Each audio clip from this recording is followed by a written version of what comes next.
Domino's world की सबसे बड़ी पिज्जा कंपनी है। इसके 15,000 स्टोर्स हैं 83 कंट्रीज में। अब इंटरेस्टिंग बात यह है कि पिज्जा ओरिजिनली इटली से आता है। इटली में लोग सुबह शाम पिज्जा खाते हैं, बहुत कंज्यूम करते हैं, मगर फिर भी डोमिनोज ने जब इटली में अपने स्टोर्स खोले तो वो बुरी तरह से पिट गए और 2022 में कंपनी ने ऑपरेशंस वाइंड अप करके इटली से एग्जिट कर लिया। रीजन क्या था? डोमिनोज एक यूएस कंपनी है और वो यूएस वर्जन ऑफ पिज्जा बेच रही थी, मगर इटालियंस के लिए उनका ट्रेडिशनल टेस्ट और रेसिपीज काफी सेक्रेड है। माम्मा मिया! इमेजिन कीजिए हमारे रोड साइड वाली फेमस शॉप के गरम गरम समोसों को।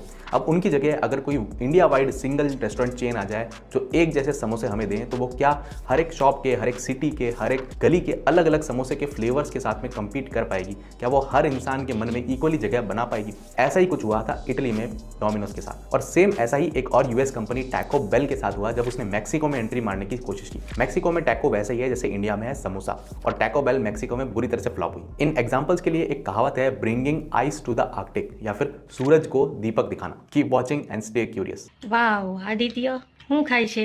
બીજો